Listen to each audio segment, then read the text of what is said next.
this. Oh, I didn't see you there. Well, how are you? Happy Easter and welcome back. Well, back as in back to the YouTube channel, but we're not back in the same place. As you can tell, I am in my home because I didn't feel like going up to school. So here I am, and we'll be doing the notes and the slide like we did last time, because I don't actually have to be at school to do this. And believe it or not, I don't live at school, even though some of you might think I sleep in my room at night. I don't. I have a home, and this is where I am. So yeah, what are we talking about? Oh yeah, we're talking about the Civil War. And leading up to the Civil War, you guys did really well on your quizzes, by the way. We're really in a we're getting in a good groove. Everybody's kind of figuring out how to submit work and how to get it to me, and I'm getting it back to you. So far we're getting into the new normal, which is just kind of depressing that this is the new normal now. I guess some of you kind of like it. Some of you maybe have mixed feelings. You get to spend a lot more time with your family and at home, I guess. But yeah. So we are talking about the Civil War, and I'm going to get right into it. So where we left off was, we were talking about, or we were about to talk about fundamental causes of the Civil War, as opposed to immediate causes of the Civil War, right? Because we were talking about kind of laying the groundwork, laying the foundation of how leading up to the Civil War, the country, two regions kind of pulling itself apart, the southern way of life and the northern way of life, the Southerners, the Democratic Party, all this kind of splitting apart gradually over a period of about 100 years. The United States, even when it was founded, was really these issues were still something that was around in the American Revolution. This was something that, it was a can that was kind of kicked down the road, so to speak, an issue that was kind of constantly put off. And it just grew and grew and grew until the point where, just about almost 100 years after the American Revolution, you have the Civil War. It's not even 100 years, actually. It's about 90 years. So the reckoning of what would happen, is coming. So, when we talk about the Civil War, we're talking about two big ideas here. The two big ideas, people always want to talk about causes. What's the cause of the Civil War? What was the Civil War fought about? What was it about? Why did we fight it? And it's almost like this is some type of debate. And I think the reason why people think it's a debate is because it's complex, and complex things have complex answers. We tend to want very simple answers about things. We want everything to be, why did this happen? Well, it's because blank, and that's really not the way things are in history. That's really not the way things are in life, if you really think about it. I mean, often, you have kind of a lot of things that are a reason behind something, but usually it revolves around one major thing. So we're going to talk about right now is fundamental causes versus immediate causes. What does that mean? Well, between 1861 and 1865, the U.S. fought its bloodiest and most costly war. No war before or since then has resulted in so many Americans dead or wounded. Now, you could say, well, Coach Ringer, that's kind of a skewed statistic. Everyone who fought in the Civil War was an American. So every death that happened in the Civil War was an American death. You would add both sides. And yes, that's true. But when we talk about the Civil War, you're also talking about armies facing off against each other that were massive in numbers. You talk about a warfare in the 19th century, the 1800s. You still got the tactics going on where you have armies that are facing each other in a field, just taking turns just shooting at each other, and meanwhile shooting each other with cannons and all that kind of stuff, and horse riders coming in with swords and slashing people. You also have new developments and weapons like the mini ball, revolvers, guns that could shoot much more quickly, bullets that were much more deadly or more damaging, more accurate. You also have the development of ironclad ships, submarines, Gatling guns, which are machine gun So, we're on the road to a lot of big technological developments, and those developments help to kill lots of people. So it is an extremely costly war. And yes, both sides you have to count, but don't you have to count every side in every war? I guess the excuse there is that both sides we consider American deaths, but half of those deaths were trying to leave America, if you think about it, which is something I feel like people forget about. The South was trying to leave the United States. The causes and reasons for the Civil War are contested still to this day in a lot of ways. People argue on the causes and reasons. It's not really, if you look at the facts, if you look at the history, if you look at the documents, it's very clear, the reasons for the South leaving the Union. What's complex is the way that the North views it, and the way that the reactions that people have towards this. So we'll talk about that. In searching for answers, we must understand the differences between fundamental causes and immediate causes. So a fundamental cause is we also call an underlying cause. They develop over long periods of time. The North and the South differences in economics would be a fundamental cause. Their differences in culture would be a fundamental cause.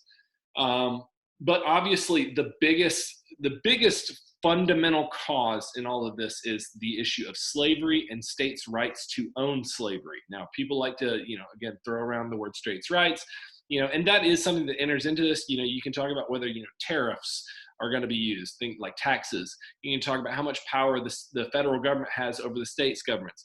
Those are issues that do come into this. But if it had not been for the slavery issue, those issues would not be pushed to the front. Like, those issues really probably would have been in the background, whereas the biggest thing that really all these issues of states' rights, when you talk about, states' rights, you're really talking about slavery, because the South totally revolved around slavery. Slavery was the means for the South's economy to work, and without it, you're really not going to have a Southern economy. No, that was the idea. That was what they felt. So immediate causes are things that happen just before the event. So it's almost like it pushes it to happen. John Brown's raid on Harper's Ferry, Lincoln's election, the attack on Fort Sumter, those are immediate causes. They're the events that cause the war to actually begin. They're like the ones that push off. I think the best example I usually give is kind of like, if there's a fight, outside my classroom, if there was a fight in the hallway or something like that, let's imagine. Of course, that type of thing doesn't happen, but imagine, if you will, with me, that there's a fight that goes on outside of my classroom, and I hear it happen, and let's say two kids, Johnny and Susie, get in a fight. Why is Johnny fighting Susie? Let's say Johnny and Bill. How about that? Susie doesn't need to be in this fight. So Johnny and Bill get in a fight, and Johnny punches Billy in the face, and then Billy, of course, punches Johnny back. When we're talking about what was the cause of this fight, what are we talking about by cause? Do we mean like the immediate cause of the fight? Well, the immediate cause of the fight is because Billy called Johnny's mama fat and Johnny punched Billy, right? That's the immediate cause. Now, when we start talking about fundamental causes, well, Billy got upset because, this had happened during the day and he already felt this way about this, and he was already mad at Johnny for this. And, we can go on and on about the fundamental causes why Billy's upset with Johnny. But the immediate cause is that Johnny did this and Billy did that, right? That is immediate cause versus fundamental cause. Fundamental cause takes time. It's over a long amount of time. It's like when you get really mad and you just blow up, right? And you're like, at your parents, and like, what was that all about, right? What'd you get mad at? It's like something stupid, right? Like you dropped your plate or something. Well, the immediate cause of you getting upset, yeah, sure, that's you dropped your plate, and that's a dumb cause. But what's the fundamental cause? Well, it's because, you broke up with your boyfriend, and you also failed your math test, and you also, have just been having a bad day, and also you don't feel real good, right? Those are all fundamental causes. The immediate cause is different than the fundamental cause, but the fundamental causes affect the immediate cause. Does that make sense? I know that's a lot. So make sure you know the difference of that and know some of these fundamental causes of the Civil War and these immediate causes of the Civil War. Things like slavery is a fundamental cause. States' rights is a fundamental cause.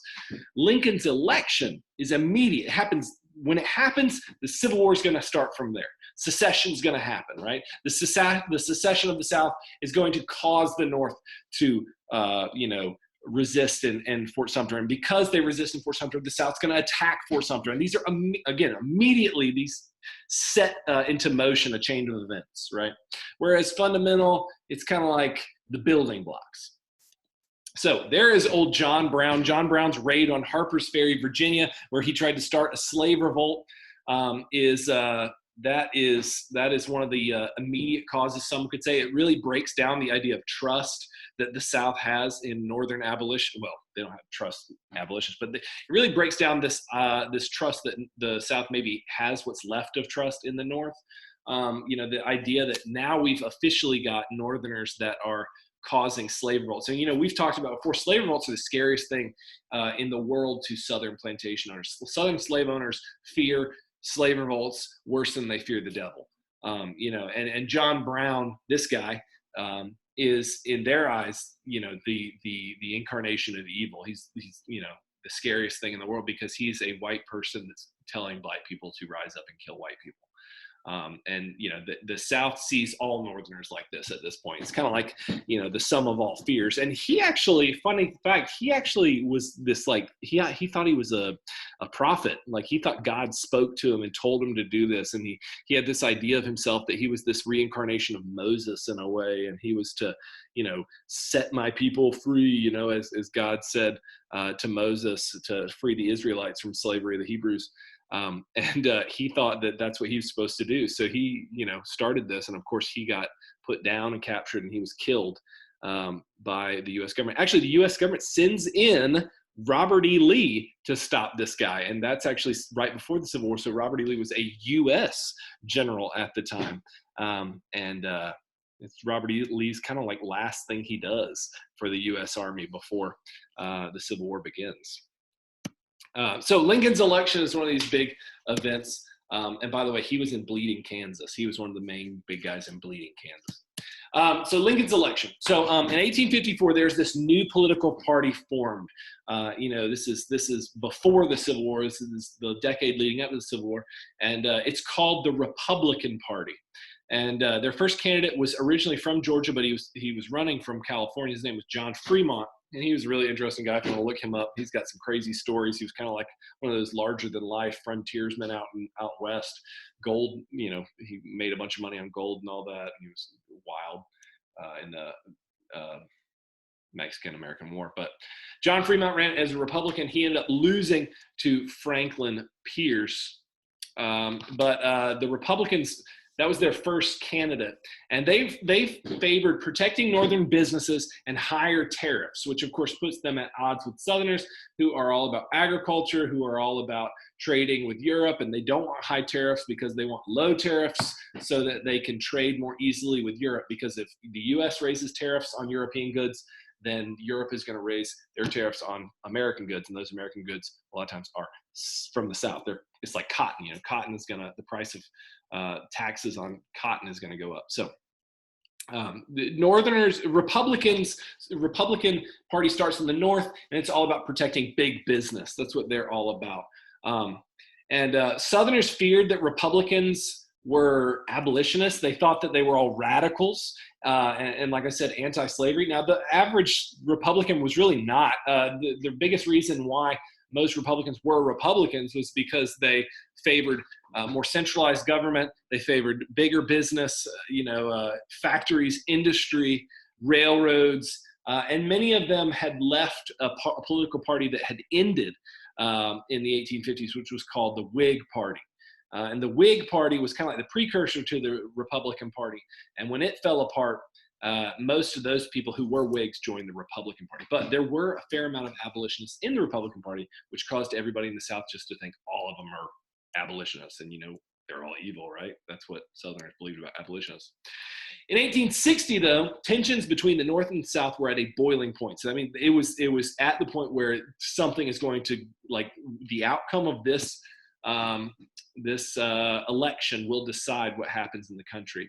And the future of the country rested on the presidential election of 1860. So in 1860, the U.S. is going to get a new president. James Buchanan is going out of office. Remember, he's considered to be one of the worst presidents of all time because he really did nothing. In 1860, there's an election. Abraham Lincoln runs in this election as a Republican. He's really an unknown guy. But this small party, they weren't a big party at the time. It was a kind of a third party.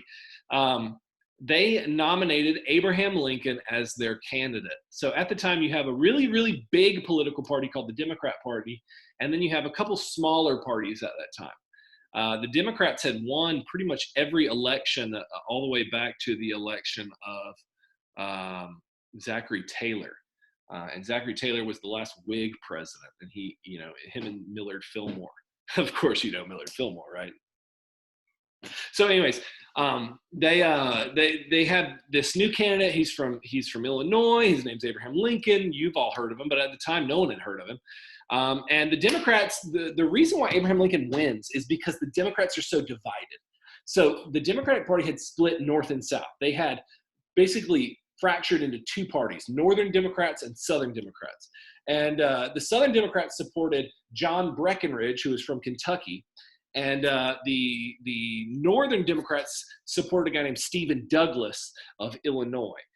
But Douglas's vice president was a guy named Herschel Johnson, who was from Georgia. So you're going to draw some votes from Georgia because they like Herschel Johnson. And Herschel Johnson, again, he was from Georgia. So some Georgians are going to vote for Herschel Johnson. Other Georgians are going to vote for John Breckinridge, who is a Southerner from Kentucky, who would go on to be with, join the Confederacy. And then there was a third party. There was another party, or a fourth party, and it was called the Constitutional Union Party. And their candidate was a guy named John Bell, who was from Tennessee. And John Bell, a Southerner, again, this was a pro-Union Southern movement to try and save the Union. And so that's further going to divide up Southern voters. So your Southern votes are going to kind of get split three different ways between Breckinridge, Bell, and then Douglas. And of course, that's going to unite a lot of the votes in the North because many Northerners are going to vote for Lincoln. So you kind of got a divided Democrat vote, and then you've got John Bell, who's further dividing that because he's pulling votes from people who would normally vote for Democrats. And that allows Abraham Lincoln to get a majority of the electoral votes. So since Southern votes were mostly split three ways, Lincoln was able to win the election. And Southerners went nuts. So nuts that they actually chose to leave the country. That's how crazy this got. Again, we talk about, America's never been as divided as it is today, right? No, this was 100% the most divided America has ever been. So divided that 11 states choose to leave the Union rather than be in the United States of America with Abraham Lincoln as the president. That's how much they were afraid of Lincoln. That's how much they despised Lincoln. They had this idea of Lincoln that he was an abolitionist, which he actually was not. Abraham Lincoln didn't like slavery. He didn't want slavery to exist, but he is quoted in saying, "I will not get rid of slavery where it exists." Now, he wanted to limit slavery. He wanted to stop the spread of slavery, but he never once, when he was running for president or in the early days of his presidency, say that he would get rid of slavery. That he would say that he was an abolitionist. Now, would he get rid of slavery? Yeah, he did get rid of slavery during the Civil War. But in a lot of ways, that was an act of, that was a military strategy. And we'll talk about that. But no, Lincoln originally, he wasn't actually planning on getting rid of slaves. It was the fear of Lincoln that the Southerners, that caused the Southerners to leave the United States. So here's a map of the country in that election of 1860. You can see this coral color. These are Lincoln's votes. The orange color are the ones that voted for John Bell. The blue, which is only New Jersey and Missouri, voted for Stephen Douglas, and then Breckinridge received all the green. So you can see, how many how many electoral votes each state had.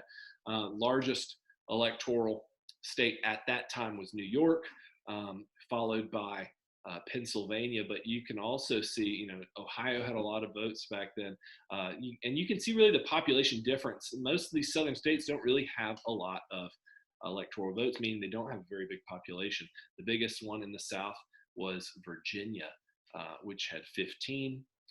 Georgia only had 10, which, it's pretty good for the South. We had one of the larger populations in the South, but as you can see, it was not a massive population, about the same as Alabama, and about the same as, almost, it was the same as North Carolina at the time. So, yeah.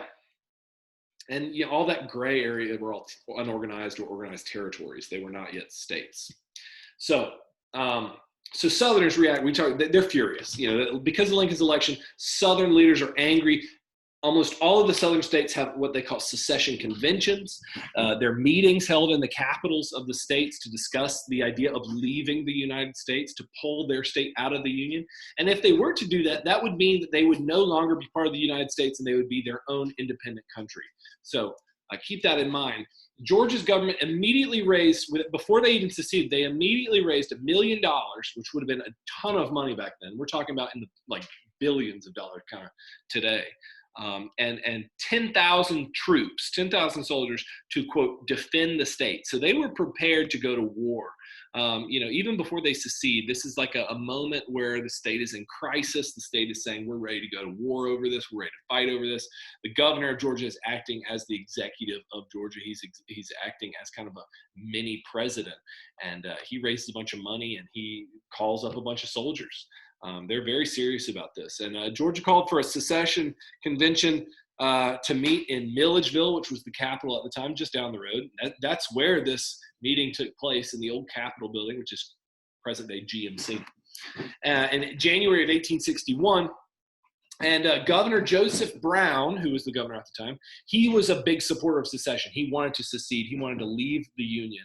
And he wrote an open letter to the states. And in it, he said that Lincoln's election posed no immediate threat to the state or slavery, but rather he feared that the Republicans in power would now do bad things. So he said, yeah, maybe Lincoln isn't, bad. Maybe Lincoln won't do anything bad. But the fact that Republicans now are voted into positions of power, that Lincoln's going to appoint people to positions of power, this is, unthinkable for the South. This is something that the South says the country is going down a road that we no longer want to follow.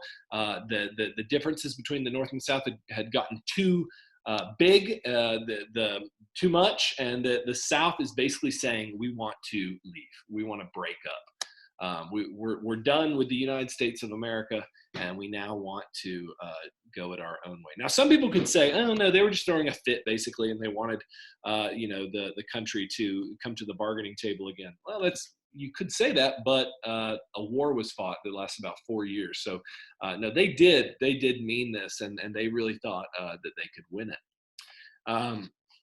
They feared Lincoln would elect new Supreme Court justices, and important offices would now be controlled by abolitionists. So again, they thought that the path to abolition or getting rid of slavery would, obviously be coming. Most Southerners saw this as the beginning of a chain of events like dominoes, one leads to the next, to the next, to the next, that would eventually completely abolish slavery. So they voted to secede. They voted to leave the Union. And here he is. He's actually one of the most photographed presidents of the time. He loved getting his picture taken, oddly enough. And if you look at him, by the way, point something out, everybody always says, oh yeah, you have a beard like Abraham Lincoln. Oh wow, Abraham Lincoln had a beard. Fun fact, Abraham Lincoln didn't really have a beard. Look at him. He had like a little goatee. He barely had a beard. He had like a little thing on his chin. He didn't even have a mustache. What's that about? He loved having his picture taken though. Here he is. Possibly the greatest president of all time, held the Union together. a lot of people would make that argument that he is the greatest president of all time. Some people would say he's the closest thing we ever had to a dictator, which is also there's a point to be made there. He did suspend freedom of the press. He did suspend your right to a habeas corpus, or fair trial. Your rights were somewhat not allowed during Lincoln's presidency, but it was also during a civil war. So, plenty of arguments to be made there. Here's Joseph Brown with a neck beard. Look at that thing growing right out of his chin. That was him early in the war. That was him right before the Civil War. This is like a pencil drawing of him, which was somewhat common back then, not a photograph. Now, it might have been drawn from a photograph, but that's Joseph Brown. He was the governor of Georgia, and he was our only, the only, what maybe you could consider a president of Georgia. Georgia was an independent country there for about 2 months. Between secession and joining the Confederacy. So there you go. He was our leader during this time, and he was pro-secession, pro-slavery. Interesting guy. He lived in the governor's mansion in Milledgeville. He was a really, really religious guy. He was very much against alcohol.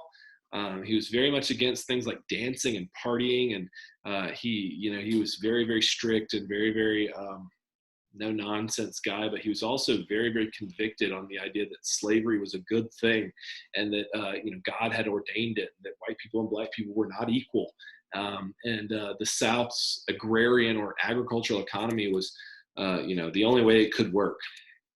So that was him. There's a big statue of him outside the Capitol in Atlanta too, still to this day. And here he is later in life, where that neck beard had kind of grown out a little bit. Look at that thing, like a mustacheless Santa Claus. Looks Amish. So secession, let's talk about secession. Secession is the idea that a state leaves the Union. A state that is in the United States says, you know what, we're out, see you later, no more, we're done. And part of the issue here is saying, can you do that? Like, is that a thing? Can that happen? And throughout history, a lot of states had threatened secession. Still to this day, you hear about states threatening secession. When Obama was president, Texas was threatening to secede from the Union. When Trump was elected, California was threatening to secede from the Union. Which brings up this question: is this a thing? Can this happen? Can states leave the Union? And the answer is the answer that we found out from the Civil War is no. You cannot leave the Union without the Union agreeing to it. So basically, it's like a divorce. It's a contract. The Constitution is a contract. If a state wants to join the Union, the other states have to agree to it. And if the state wants to leave, all the other states would have to agree to it as well. You'd have to have a majority. So, like a divorce or like a legal document, you would have to have both sides agree to it. The South said, we want to leave the Union. The North said no. They were willing to fight over it. So many Georgians, though, it is important to say, many Georgians weren't sold on secession. Not everybody wanted to secede. The major supporters of secession were guys like Howell and Thomas Cobb, which you guys read, a primary source from Thomas R.R. Cobb and his defense of slavery. And then Robert Toombs and Joseph Brown. So these guys were important Georgia secessionists, people who were pro-secession, people who were bigwigs in the state government. Howell and Thomas Cobb started like the law school at UGA. Howell Cobb was the governor of Georgia at one point. Thomas Cobb was his brother, and he was a big prominent lawyer. Howell Cobb was is an interesting one if you want to read about Georgia governors. He was a little guy, but he loved to party. If you go to the governor's mansion, they love to talk about Howell Cobb and his wife because they love to throw crazy parties. And he was a larger than life kind of guy, even though he's kind of a small guy. He's good to read about. Opposed to secession was Alexander Stephens, who is from not too far from here, from Crawfordville. He was the one who's a little bitty guy who probably weighed 100 pounds, soaking wet, very sickly, but he was brilliant, really, really smart. But he was actually against secession. He did not want to secede from the Union. He called for Georgians to wait and see what Lincoln would do. Look, if Lincoln does something terrible, if things start going south, well, we can talk about secession then. But let's wait. Let's hold ourselves together. Let's hold this Union together. Let's not leave yet. Let's not. This is a big decision. Let's not make it without needing to necessarily, is what he would say. But eventually, the decision is made, and Alexander Stephens actually becomes a major supporter of the decision. You'll see this all throughout the Civil War. People who are against it, they go along with it after it's decided because they're that loyal to their state. They're that loyal to the democratic process, meaning like, it wasn't what they wanted, but that's what the majority decided, so that's what they're going to support. There's something to be said about that, even though I would say, they made the wrong decision. There is something to be said about their just undying loyalty back then to the people and to the decision-making process, to the democratic process, and to their state. Robert E. Lee offered the position of leader of the United States Army, and he says, no, I can't do it. And they're like, why can't you do it? He says, it's because Virginia is where I'm from, and Virginia seceded. It's like, well, you're against secession. You don't want to do it. You're even somewhat against slavery. And he's like, yeah, but I can't fight against Virginia. So he leaves and he joins the Confederacy, even though he's against it. But it's because he's so dedicated to his home, his state, his people. I don't know, something somewhat admirable about it, somewhat kind of like, something's wrong. But what do you think? So for 3 days, they have a meeting, a convention, a secession convention. And the first vote, the first day, the vote was 164 to 133 in favor of secession. So pretty close, about 30 votes difference, but that's relatively close. And then the second vote, which was the last day of the convention. So that was a preliminary vote. Then your final vote was 208 to 89. So obviously it passes on January 19th, 1861. This is when Georgia secedes from the Union, leaves the United States, spits on the Constitution, if you want to think of it like that, and says, no, we're no longer part of the United States. Bring down the flag. They actually do. They bring down the United States flag. They take it down and they raise a secession flag instead. It is obviously people were politicking and they're winning votes and changing people's minds. The Ordinance of Secession was Georgia's own Declaration of Independence, and they write an Ordinance of Secession. It declares three things, just like the Declaration of Independence declared certain things that we talked about in the American Revolution. These are the three things that it declares. So number one, the ratification of the Constitution was repealed. All the way back when the state of Georgia said, we agree with the Constitution, we like the Constitution, we ratify it. They said, no, we don't ratify it anymore. We repeal that ratification. No longer agree with the Constitution of the United States. Number two, Georgia's membership in the Union that is known as the United States of America was hereby dissolved. That's a big statement to say we're no longer part of the United States. And number three, henceforth, the Republic of Georgia would enjoy all rights that belong to any free and independent nation. So Georgia is really stepping out there. We're sitting there making, throwing our weight around, calling ourselves the Republic of Georgia, and declaring independence. Here it is, the Ordinance of Secession, and you can see at the top there it says the Republic of Georgia.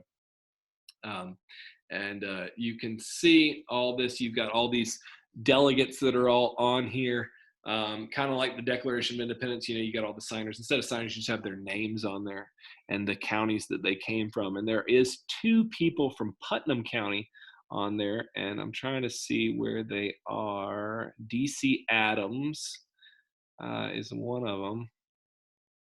I can't see the other ones, but I know D.C. Adams is the one. Yeah, he's on there. So you can see there, and then they also, and this is in Milledgeville, in the Capitol, which is GMC today. This was the convention. This was them debating it and going over it. And they actually have that room in GMC's main building there. They have it restored to look like it did back in the 1860s when this happened. And they actually made the cover of Harper's Weekly, and Harper's Weekly was kind of like a Time magazine of the time. Harper's Weekly was this journal of civilization. It was a magazine, basically. It was a newspaper that came out once a week, and on it you've got the delegates, the Georgia delegation in Congress, all of Georgia's senators and representatives that left. They all said, well, Georgia is seceding from the Union. Peace out. We're no longer part of the U.S. And these were the leaders of Georgia at that time. And you can see them there, these stone-faced killers.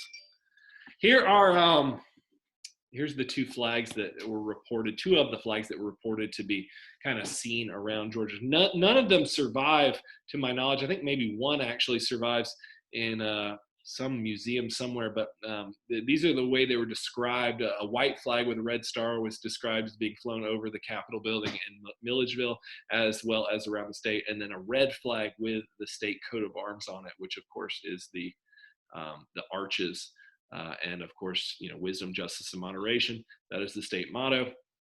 So these are two flags that were reported to be used by Georgia instead of the United States flag, yeah, that's pretty interesting.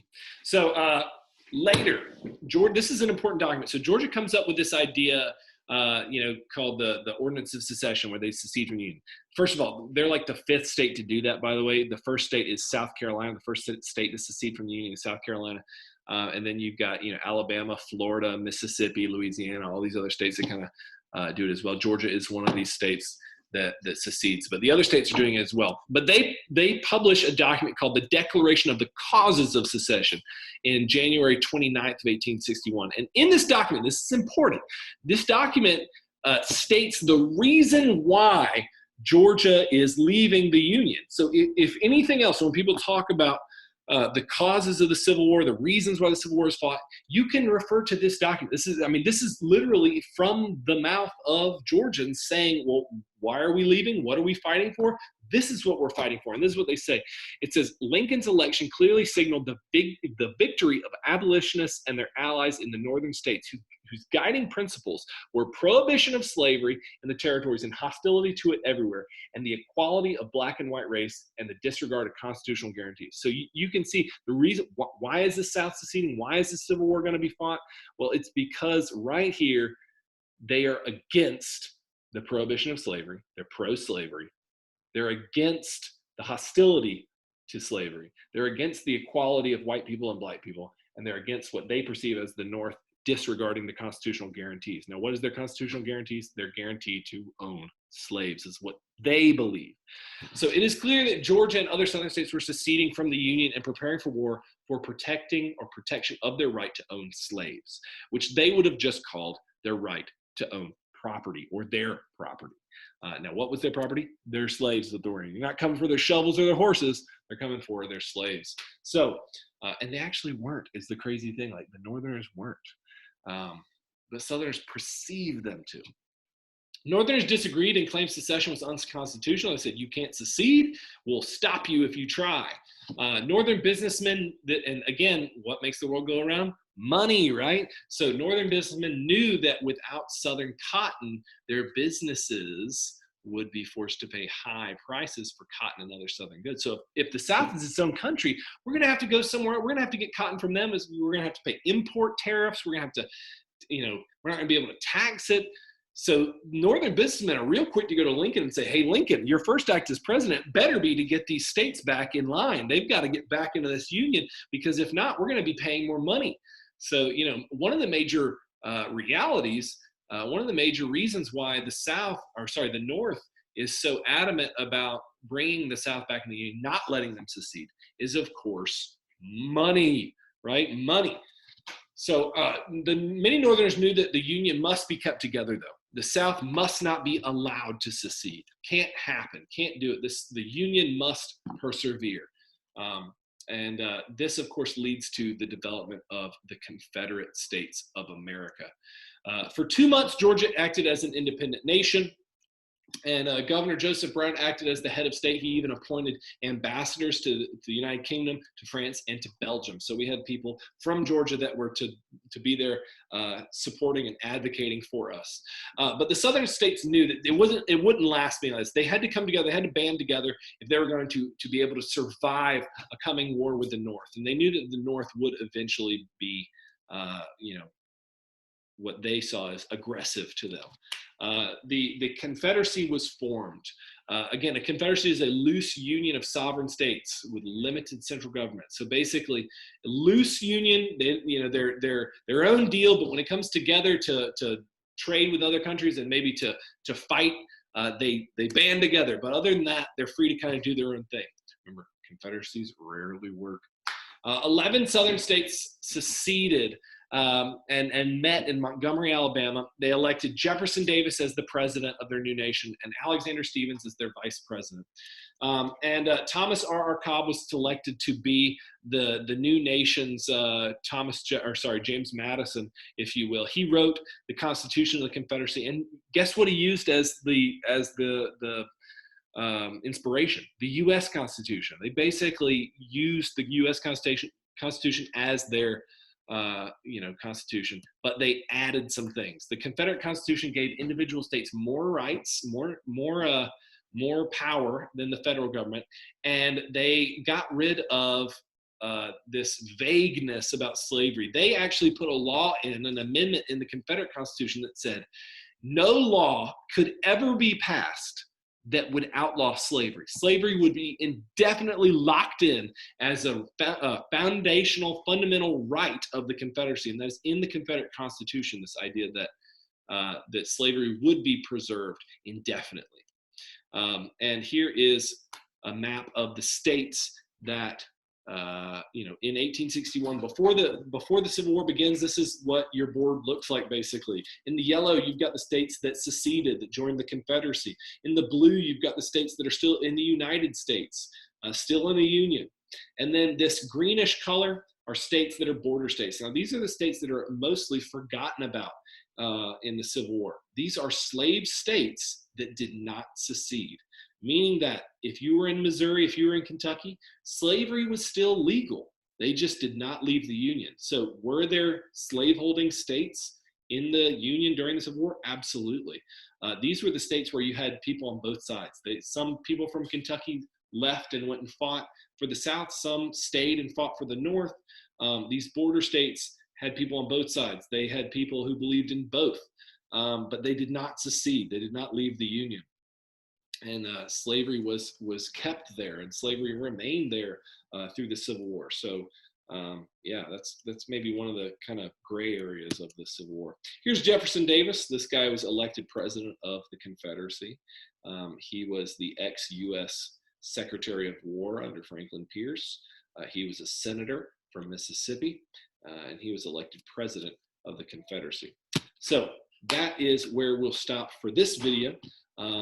And look forward to the next video coming in some point this week, probably on Wednesday. But you guys are doing good. Keep up your good work, and water. Keep it up. Miss you guys. Have a fantastic week, and happy Easter. Goodbye.